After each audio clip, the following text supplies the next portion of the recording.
Hello, कैसे हो आप लोग। अभी प्रतिशत का क्लास हम लोगों का चल रहा था। 7 लेक्चर उस पे अभी कंप्लीट हुए। अगर अभी तक आपने नहीं देखा है तो आप प्लेलिस्ट में जाकर चेक कर सकते हैं। और अभी तक अगर आपने इस चैनल को सब्सक्राइब नहीं किया है तो प्लीज कर लीजिए सब्सक्राइब, और बेल आइकन को भी दबाना न भूलें ताकि जो भी मैं वीडियो अपलोड करूं उसका नोटिफिकेशन आप तक पहुंच सके। देखिए, जब मैं प्रतिशत का क्लास आपका ले रहा था तो साथ में अभी हाल फिलहाल के पूछे गए एग्जाम्स का एनालिसिस भी कर रहा था। वहां पर मैंने देखा कि चाहे कोई भी एग्जाम हो, चाहे रेलवे का एग्जाम हो जिसमें ग्रुप डी, एनटीपीसी और भी कई एग्जाम आते हैं, या फिर एसएससी के द्वारा पूछा गया एग्जाम हो, या बैंक का कोई एग्जाम हो, तो उन सभी एग्जाम में प्रतिशत के अप्रोच से जुड़ा हुआ एक आपका टॉपिक है जिसका नाम है वृत्तीय चार्ट। साधारणतः उसे हम पाई चार्ट भी कहते हैं। तो उससे निश्चित रूप से क्वेश्चन पूछे गए हैं। 4 से 5 क्वेश्चन प्रत्येक एग्जाम में पूछे गए हैं।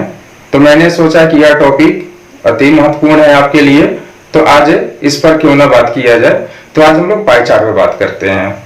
देखो, पाई चार्ट वाले प्रश्न को हल करने के लिए बस 2 बात आपको जाननी है। घबराने वाली कोई बात नहीं है, बहुत ही आसान से क्वेश्चन होते हैं। आप यह न समझे कि यह कोई ऐसा टॉपिक है जो आपको अलग से पढ़ना पड़ेगा, बिल्कुल नहीं। आपने प्रतिशत अगर अच्छे ढंग से समझा है तो इसको बना सकते हैं। आपको 2 बातें अच्छे से जाननी है। पहली बात तो यह कि प्रतिशत में हम बात करें तो कंप्लीट जो वृत्तीय एरिया होता है वो 100% होगा। और दूसरी बात यह माननी है कि वृत्तीय कोण जो होता है, अगर कंप्लीट बात करें तो 360 डिग्री होता है। अब ये दोनों जानकारी आपके पास है तो आप आसानी से इस तरह के प्रश्नों को हल कर सकते हैं। देखिए, मैं आपको एक एग्जांपल देता हूं। पूछा गया क्वेश्चन है, और इस पाई चार्ट में किराए पे 25%, भोजन पे 30%, फुटकर 10%, कपड़े पे 5%, परिवहन पे 12% और बचत 18% ऐसा दिया हुआ है।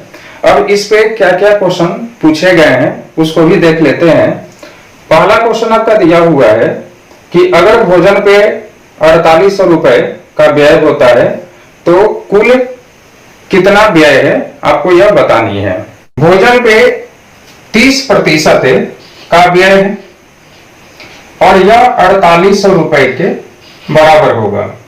टोटल होता कितना है तो 100%। अब 30 से अगर मैं इधर कैंसिल करूं तो यह 160 बार में कटेगा। 160 और 100 का अगर गुना किया जाए तो 16,000। और सेकंड नंबर ऑप्शन में आपका आंसर दिया हुआ है। तो कितने आसानी से इन्हें प्रश्नों को हम लोग हल कर सकते हैं, तो डरने वाली कोई बात नहीं है। सेकंड नंबर क्वेश्चन मैं लेता हूं। देखिए, सेकंड नंबर क्वेश्चन में दिया है कि परिवहन और कपड़े पर कुल व्यय कितना रुपया है।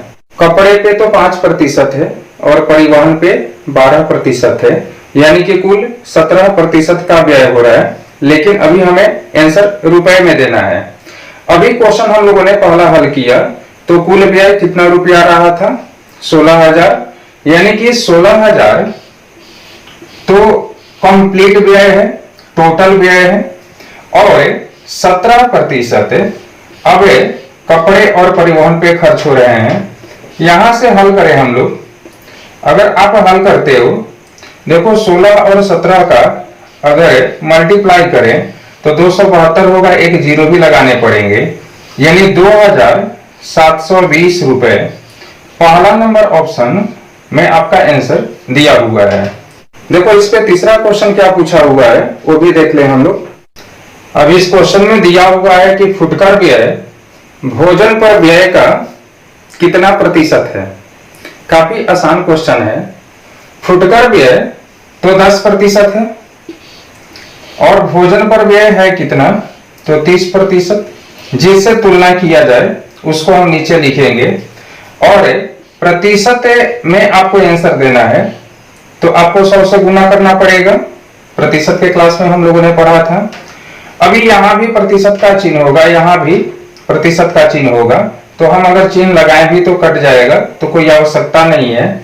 आप यहां से हल करो तो 100/3 यानी कि हम कह सकते हैं 33 पूर्णांक 1/में 3%। और देखो आपका आंसर चौथे नंबर ऑप्शन में दिया हुआ है। कितना आसानी से हल किया जा सकता है, मात्र 2 स्टेप।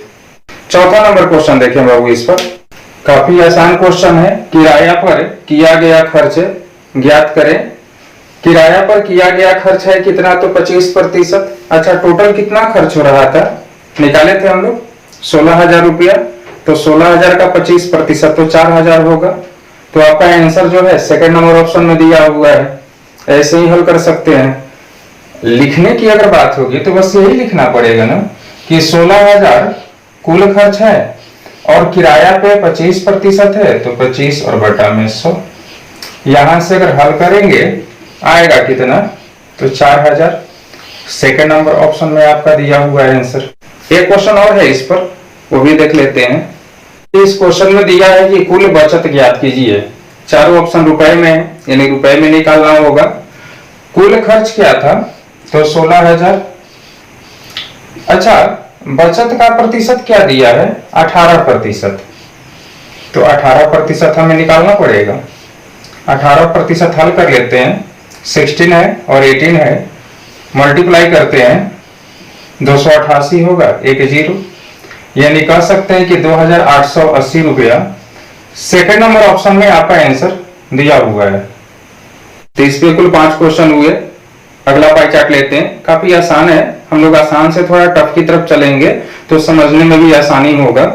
देखिए इस पाई चार्ट में दिया हुआ है बचत पर 15%, अन्य 20%, यातायात 5%, शिक्षा पे 12%, आवास पे 15%, वस्त्र पे 10% और भोजन पे 23% का खर्च दिया हुआ है। एक परिवार का खर्च है। और इस पे आपका क्वेश्चन पूछा गया है कि यदि कुल खर्च जो है वह है 46,000 रुपए है, तो बताना है कि भोजन पे कितना खर्च किया गया। कुल खर्च है तो 46,000 रुपया दिया हुआ है और भोजन पे 23% का खर्च हो रहा है। तो 23% यहां से हमें निकालने होंगे। 2 0 से 2 0 कैंसिल करते हैं। अभी 46 और 23 का मल्टीप्लाई करें, 1058 होगा, 1 0 भी लगाने होंगे। यानी कि हम कह सकते हैं कि 10,580 और सेकेंड नंबर ऑप्शन में आपका आंसर दिया हुआ है 10,580 रुपए का भोजन पे खर्च होगा। दूसरा क्वेश्चन देखते हैं बाबू। देखिए इस क्वेश्चन में दिया हुआ है कि यदि कुल खर्च 46,000 रुपए हो तो वस्त्र और आवास पे कितने रुपए का खर्च होगा। कुल खर्च 46,000 है। अच्छा, वस्त्र और आवास बोला गया, वस्त्र पे तो 10% है ना और आवास पे 15% है, तो कुल 25% होगा। यानी कि 25% हमें निकालने होंगे। मुझे लगता है कि अभी तक आप आंसर निकाल चुके होंगे।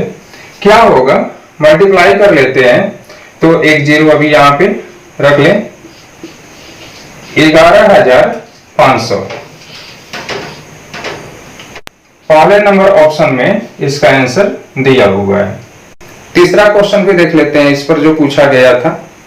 देखिए इस क्वेश्चन में दिया हुआ है कि आवास पर किए गए खर्च और शिक्षा पे किए गए खर्च, कुल खर्च का अनुपात क्या होगा। आवास पे कितना प्रतिशत का खर्च हुआ था, तो 15% का, और शिक्षा पे 12% का। अनुपात तो आपका 15 और 12 का होगा, लेकिन सिंप्लीफाई अगर होता है तो हम जरूर करेंगे। देखो इसको 3 से मैं कैंसिल करूं तो 5 बार में और 3 से 4 बार में, तो आंसर होगा 5:4 का, जो कि आपका चौथा नंबर ऑप्शन में दिया हुआ है। अगला क्वेश्चन, ये तो सबसे आसान है। ग्राफ चित्र से पता चलता है कि सर्वाधिक खर्च वाला मद कौन सा है। सबसे ज्यादा खर्च किस पे हुआ है बाबू, तो भोजन पर हुआ है 23% का। सबसे ज्यादा तो यही प्रतिशत है, बड़ा प्रतिशत है 23%। तो आपका आंसर होगा भोजन 23%। इसको तो आप यूं ही बना सकते थे। देखिए इस क्वेश्चन में दिया हुआ है कि यदि कुल खर्च 46,000 रुपया है तो बचत कितना उस परिवार का आप बना सकते हो ना। 46,000 कुल खर्च है और बचत का प्रतिशत क्या दिया है चार्ट में, 15%। तो आपको 15% का वैल्यू निकालना है। क्या होगा हल करेंगे तो 6,900। आपको मुख्य रूप से परेशानी कहां पे आ रहा होगा, सिंपलीफाई करने में। जल्दी गुना कैसे करें, है ना। तो ये सारी चीजें तुम लोग नंबर सिस्टम में पढ़ते हैं, कैलकुलेशन को कैसे बढ़िया करें, तो उस पे भी मैं कोई वीडियो जरूर बनाऊंगा आपके लिए। देखो इस टॉपिक को पढ़ाने का मेरा जो मकसद था वह सिर्फ यही था कि आपके मन में पाई चार्ट को लेकर जो भय है उस भय को हटाया जाए। अगर आपने प्रतिशत को अच्छे ढंग से पढ़ा है तो पाई चार्ट को हल करने में कोई समस्या आने वाली है नहीं। तो जो भी क्वेश्चन अभी बनाए गए निश्चित रूप से आप में एक आत्मविश्वास जरूर भरेगा कि आप इस तरह के क्वेश्चन को अब आप बना सकते हो, आप हल कर सकते हो और कम से कम समय में हल कर सकते हो। यहाँ पे कैलकुलेशन आपका सही होना चाहिए निश्चित रूप से, तभी आप थोड़ा जल्दी आंसर दे पाओगे। तो मिलते हैं अब अगले वीडियो में। आप रिवीजन वगैरह करते रहना, कमेंट मुझे जरूर करना कि अभी आपको ये क्लास कैसा लगा और ये सभी कुछ समझ में आया या नहीं आया। आपका कमेंट मुझे एनर्जी देता है, आपके लाइक्स आपके कमेंट मुझको और उत्साहित करते हैं आपके लिए कुछ और बेहतर सोचने के लिए, कुछ और बेहतर करने के लिए। ठीक है, तब तक के लिए बाय बाय।